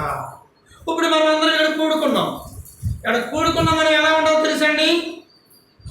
ఈ మండపాక గ్రామంలో కానీ, ఈ చుట్టుపక్కల గ్రామంలో కానీ, ఎక్కడైనా కానీ ఉన్న ప్రజల కన్నా మీకున్న విశిష్టత ఏంటంటే మీకు దేవుని కృప. అది ఇక్కడ అంటున్నాడు ఏమని? స్త్రీలలో అధిక సుందరమగుదానా అంటే పాపము చేత ఉన్నప్పుడు అలంకరణ లేదు మనకి. ఏ అలంకరణ? పరలోకానికి వెళ్తానికి కావలసినటువంటి పరిశుద్ధమైన అలంకరణ లేదు. ఇవాళ పరలోకం వెళ్తానికి ప్రభు వాక్యం ద్వారా మనకు అలంకరణ వచ్చింది, సిద్ధపాటు అనేది వచ్చింది. ఇప్పుడు అన్నాడు వేరే ప్రియుడు కన్నా నీ ప్రియుడుకున్న విశేషం ఏంటని అన్యజనులు అడగాలంట. ఏమండి, ప్రభు నమ్మితేనే పరలోకమా? ప్రభు నమ్మితేనే నిత్యజీవమా? ప్రార్థనకు రాకపోతే నిత్యజీవం వెళ్ళమా? ప్రభు ప్రార్థనకు వస్తూ ఉంటారు. ప్రభు రక్తమాంసం తీసుకుంటేనే పరలోకం అండి. బాప్తిజం తీసుకోకుండా శిలువ మీద ఉన్న వ్యక్తి వెళ్ళాడు కదండి అని అడుగుతాడు ఒకడు. అడుగుతాడు ఇలా అడుగుతాడు. ఇలా అడిగేవాడు ఏమనుకుంటారు మీరు? 10 మంది ఉన్నారు. ఇప్పుడు అడగాలంట.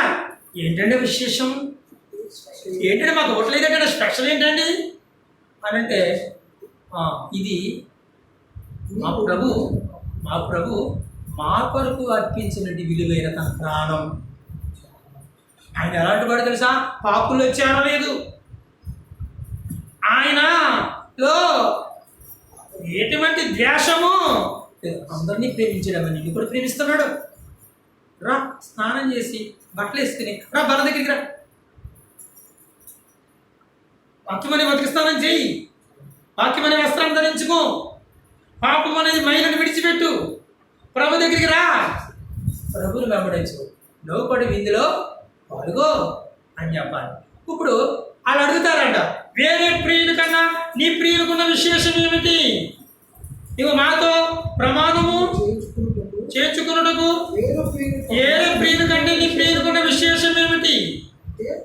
నా ప్రియుడు ధవళవన్యుడు, రత్నవర్ణుడు, 10,000 పురుషులను తీసుకొచ్చి లైన్లో నుంచే పెడితే ఆయన ఈయన అక్కడ నుంచే పెడితే వీళ్ళందరిలో డ్యామేజ్లు ఉంటాయండి. మీరు లోపల మహానుభావులు అన్నవాడు కూడా తీసుకొచ్చిన ఈయన ఏం లేదంట. వేరే ప్రియుని కన్నా వేరే వాడు మాకు ఇది ప్రియమైందండి, ఇది ప్రియమైందండి, అది ప్రియమైందని చెప్తూ ఉంటారు కదా. వాళ్ళు ఏదో రోజున అడగాలంట, అసలు మాకు ప్రియమైన దానికన్నా మీరు ప్రేమిస్తున్న ప్రియుడికి ఏంటయ్యా లెక్కల్లో ఉన్న తేడా అంటే ఈయన పాపుల్లో చేరక ప్రత్యేకంగా ఉన్నాడు, ఈయన రోగుల కొరకు వచ్చినవాడు, ఈయన లోక పాపములను క్షమించుటకు తన రక్తాన్ని సిద్ధించి తన వాక్యాన్ని ఇవ్వటానికి వచ్చాడు. ఆ వాక్యం ద్వారా ప్రతి దినము కూడా మనం శుద్ధవ్వాలి. ఇప్పుడు వేరే ప్రియుడి కన్నా ఈ ప్రియుడి కన్నా విశేషం ఏంటంటే ఇలాంటి పరిశుద్ధుల్ని ఒక ఆయన జ్ఞాపకం చేసుకున్నాడు. అతను జ్ఞాపకం చేసుకున్నాడు. మరి ఇలాంటి కష్టకాలంలో నువ్వు ఏ ప్రాంతంలో ఉన్నా ప్రభు రక్తము శరీరం అనేది తీసుకోలేదని అలవాడిపోక్కర్లేదు. నువ్వు నిజమైన విశ్వాసం అయితే అవకాశం ఉండి నువ్వు చేయకపోతే ఇబ్బంది పడాలి. బాగా ఆలోచించండి. ఏంటి మాట అని చూస్తే మత్తయి గారు రాసిన సువార్త కొరింథీ పత్రికలు ఏం చెప్తున్నాడో మనం చదివాక నన్ను జ్ఞాపకం చేసుకున్నట్టుగా నేను చెయ్యుడి అన్నాడు. ఇప్పుడు మత్తయి రాసిన సువార్తలో చూద్దాం జ్ఞాపకం చేసుకున్నటువంటి అని.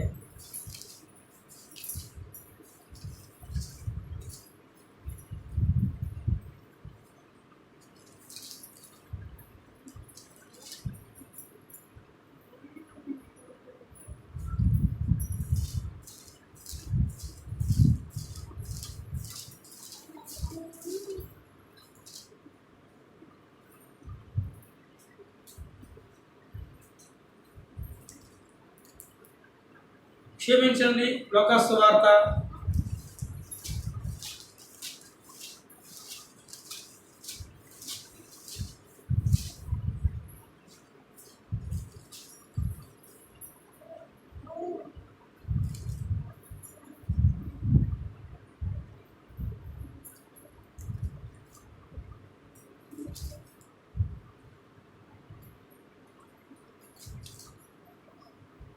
23వ అధ్యాయము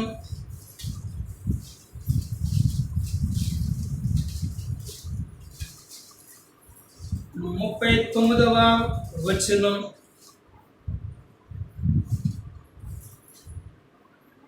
వేలాడబడిన నేరస్తుల్లో ఒకడు ఆయనను దూషించి, వేలాడుతున్న నేరస్తులు ఇద్దరున్నారు. అలాగే భూమి మీద కూడా ఉన్నారు. పాపం అనే దానిలో ఏలాడుతున్న ప్రపంచం. మన సిలువలో ఏలాడుతున్న వాడు ఇద్దరు చూస్తున్నాం, కానీ పాపంలో ఉన్న ప్రతి వాడు కూడా ఏలాడుతూనే ఉన్నాడు. ఇప్పుడు అందులో ఒకడు దూషించి, నువ్వు క్రీస్తువు కాదా, నిన్ను నీవు రక్షించుకున్నాము, మమ్మల్ని కూడా రక్షించమని చెప్పాను. అయితే రెండో వాడు వాడిని గద్దించిన. రెండో వాళ్ళు ఏముంది, మొదట వాళ్ళు ఏమి లేదు చెప్పండి. మొదట వాళ్ళు ఏమి లేదు తెలుసా? వాక్యం లేదు. మొదట వాళ్ళు ఏమి లేదు తెలుసా? దేవుడు అంటే భయం లేదు. దేవుడు అంటే భయం లేదు, వాక్యం లేదు. ప్రభు శరీరం తీసుకుంటే ఈమెను బయలుదేరితే మనం శరీరం తీసుకుని కూడా ఎలా ఉండాలి? ఇప్పుడు చూద్దాం ఏమన్నాడు చూడండి. అయితే రెండో వాడు వాడిని గద్దించి, నీవు అదే శిక్షా విధిలో ఉన్నావు కదా, నీవు దేవునికి భయపడవా? ఎవరికి భయపడాలంట? నీవు దేవునికి భయపడవా? నువ్వు దేవునికి భయపడవా అంటే వారమంతా ఇష్టానుసారంగా బతికేసి ప్రభు శరీరం తీసుకుని వాడు ఇంతేనండి. వారం సిద్ధపడి ఉండాలి. మనం ప్రతి క్షణము సిద్ధపడి ఉండాలి. ప్రతిరోజు సిద్ధపడి ఉండాలి. ఆత్మలో సలారిపోకూడదు.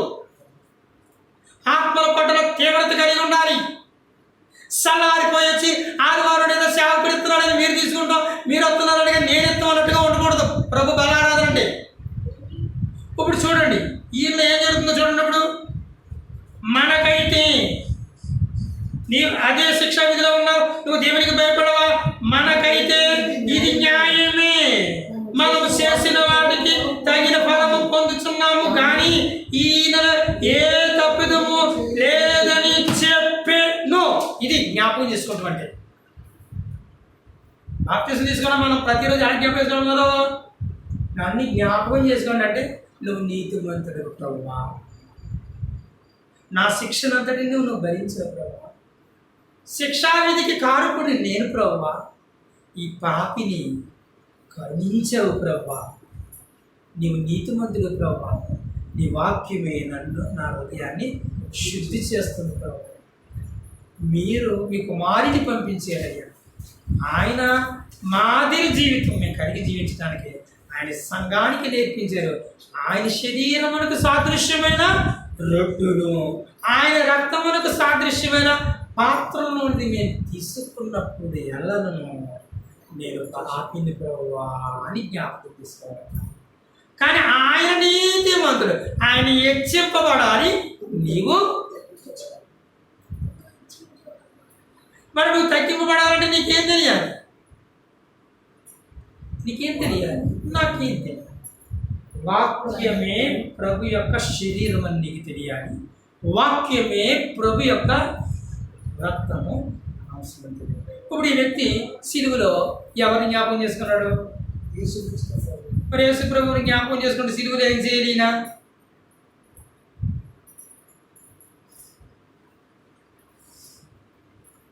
మరి పరలోకి వెళ్ళాలంటే ఏం చేయాలండి? ఈయన బాప్తిసం తీసుకున్నాడా లేదా పక్కనట్టండి. ఫస్ట్ ఈయన పాపి, మనము అదే శిక్షా విధిలో ఉన్నాం. అలాగే నేను బాప్తిసం తీసుకున్నట్టు కుదరదు. చాలామంది తమ క్రియలు చెడ్డమైనందుకు ఇకట ప్రశ్నలు ఇకట కవులాగా వేస్తూ ఉంటారు. అతనికి చివరి డే అవకాశం లేదు. కానీ నీకేమన్నా ఆరాధన అయిపోయిన తర్వాత ఒక గంట అవకాశం ఉందా? నీకు ఉంది? గ్యారెంటీ ఉందా? ఉందా? ఈ క్షణమే ఇప్పుడు జ్ఞాపకం చేసుకుంటూ ఉంటే అర్థం ఏంటో తెలుసా? ప్రభువా నీవైతే నీతిమంతుడు, నేనైతే పాపిని అని నువ్వు ఇంట్లో ఉండి వాక్య ప్రకారం బ్రతుకుతూ ప్రార్థన చేసుకుంటే నువ్వు ప్రభు శరీరము రక్తం అనేది నువ్వు ఆరోగ్యవంతుడు కదా. మాదిరిగా ఉండటానికి సంఘంలో చేయాలి, 4 గోడల మధ్యన చేసేది కాదు. గొడవ మధ్యలో చేసేది కాదు, ఇది ఆచారంగా చేసేది అంతకన్నా ఆజ్ఞ. ఇది ఆజ్ఞ. ఇప్పుడు ఈ వ్యక్తి ప్రభువుని జ్ఞాపకం చేస్తున్నావు, కానీ నీకు అవకాశం లేదు, నువ్వు మరి వెళ్ళాలి, ఎవరొకళ్ళు కలవాలి, ఎవరొకళ్ళు నిన్ను మోకరింపు చేయాలి, ఎవరొకళ్ళు నిన్ను దేవుళ్ళకి తీసుకెళ్ళాలి, ఎవరొకళ్ళు నీకు బాప్తిస్మం ఇవ్వాలి, అప్పుడు ఎవరొకళ్ళు ప్రభు నా శరీరం రక్తం గురించి ఇవ్వాలి, ఇచ్చిన తర్వాత కదా నువ్వు పరదేశికొచ్చినావు అనుకున్నాను. జ్ఞాపకం చేసుకుంటున్నావు అంటే ఉన్న పాటను నువ్వు ఎక్కడున్నా ప్రభువుని జ్ఞాపకం చేసుకుంటున్నావు. జ్ఞాపకం చేసుకునేవాడు పాపి అని గుర్తు తిరుగుతాడు. పాపి అయిన మనుషుడు ప్రభు దగ్గరికి వచ్చిన తర్వాత అతడు పరిశుద్ధుడు అవ్వడానికి ఏం చేస్తాడంటే ప్రతి దినము వాక్యము ద్వారా ఉదక స్నానం చేయాలి. వాక్యం చదువుతున్నారా మీరు? వాక్యమే హృదయాన్ని శుద్ధి చేసేది. వాక్యం హృదయం శుద్ధి చేయాలి. వాక్యం హృదయం శుద్ధి చేయకుండా, వాక్య ప్రకారం మీరు శుద్ధి చేయబడకుండా ఇక్కడికి వచ్చి ఇది ప్రభు శరీరం తీసుకుని రక్తం తీసేసుకుంటే నా పరలోకి వెళ్ళిపోతాను అనుకుంటే అది మీ భ్రమ, అది అందుకే అన్నాడు ఆయన. ఏమన్నాడు ప్రభు? అన్నాడు యెహోవా గ్రంథమును పరిశీలించండి. పరిశీలిస్తే పాపిని పరిశుద్ధపరిచేది ఏంటంటే వాక్యం. నేను ఏమిచ్చేది తెలుసాడే, నీ వాక్యమే సత్యము, నేను సత్యమందు వారిని రక్ష చేశాను. అప్పుడు సామరస్యత మాట్లాడుతున్నాడు. ఏమని మాట్లాడుతున్నాడు తెలుసు ప్రభు వారు? అమ్మ ఒక కాలం వచ్చేసినది, ఆ కాలం ముందు గుడిలో కొండ మీద అక్కడ కాదమ్మా, నిజమైన ఆరాధన దేహంలో 24 గంటలు జరుగుతూనే ఉంటుందమ్మా. తండ్రిని ఆరాధించేవారు ఆత్మతో సత్యముతో ఆరాధించాలమ్మా. నీకు ఆరోగ్యం ఎక్కడ దొరికిందమ్మా అంటే వాక్యమును బట్టే కదా. నీకు ఆరోగ్యం ఎక్కడ వచ్చింది? ప్రభు వాక్యమును బట్టే కదా. నువ్వు పరిశుద్ధుడు ఎక్కడ వేయవు? వాక్యమును బట్టే కదా. నువ్వు నీతిమంతుడు ఎక్కడ వేయవు? వాక్యమును బట్టే కదా. ఫిలిప్పు నపుంసకుడికి బాప్తిసం ఇచ్చాడు. బాప్తిసం తీసుకునే వెంటనే ఫిలిప్పు వెళ్ళిపోయాడు. ఇలాగా నపుంసకుడు వెళ్ళిపోయాడు. ఒకటి నపుంసకుడు ఎక్కడికి వెళ్ళిపోయాడు? ఆయన ఎవరు ఆరాధన చేసేసాడు? నపుంసకుడు వాక్యపు ఆరాధనలో ఉన్నాడు. మనం అయితే సంఘంలో ప్రభు యొక్క శరీరము రక్తము తీసుకుంటే తృప్తి చెందిపోతే ఇదే ఆరాధన అనుకుంటున్నాం. ఆరాధనకి క్రమం తెలియాలి. వాక్యాన్ని చదవండి, హృదయాన్ని శుద్ధి చేసుకోండి, ప్రార్థన చేసుకోండి, హృదయాన్ని భద్రపరచుకోండి, విశ్వాసాన్ని కాపాడుకోండి, విశ్వాసులైన గొప్ప సమూహంతో సహవాసం చేయండి, సంఘాన్ని స్థిరపరచండి, మర్యాదగా క్రమంగా ఆయన అడుగుజాడలు నడుచుటకు దీనిని మనం చేయాలి. అందుకే ప్రభువైన యేసు తాను అప్పగింపబడిన రాత్రి ఒక రొట్టెనెత్తుకుని కృతజ్ఞతాస్తుతులు చెల్లించి విరిచి, ఇది మీ కొరకైన నా శరీరం, భోజనమైన పిమ్మట ఆయన ఒక పాత్రను ఎత్తుకుని, ఇది నా రక్తం వలన క్రొత్త నిబంధన, మీరు దీనిలో త్రాగినప్పుడల్లా నన్ను జ్ఞాపకం చేసుకున్నట్టే 10,000 మందిలో నేను శ్రేష్ఠుడిని, నేను రోగిని శుద్ధి చేయడానికి వచ్చిన పరమ వైద్యుడిని, నేను పాపంలో చేరక ప్రత్యేకంగా ఉన్నవాడిని. ఇంకేం చెప్తున్నాడు ఆయన? అందరి నిమిత్తము ప్రాణమును పెట్టేదంటే వాడు. ఇదిగో సిలువలో ఒక వ్యక్తి నన్ను ఎలాగైతే జ్ఞాపకం చేసుకున్నాడో అలాగే మీరును కూడా జ్ఞాపకం చేసుకుని, ఆ సిలువలో వ్యక్తి ఆ క్షణంలో జ్ఞాపకం చేసుకున్నాడో మనం ప్రతి క్షణంలో ఎలా జ్ఞాపకం ప్రార్థన ఎలా చేయాలి చెప్పినప్పుడు? బాప్తిసం తీసుకుని నీతిమంతులమైన ఎలా జ్ఞాపకం చేసుకోవాలి? ప్రభువా చూపించారు, వందనాలయ్యా, ఈ పాప పట్ల ఎంత దయ చూపించారయ్యా అని మీరు ప్రార్థన చేస్తున్నప్పుడు జీవితంలో మళ్ళీ మీరు పాపం చేయాలి. కానీ ప్రార్థన చేయాలంటే ముందు మనకి ఏం తెలియాలి?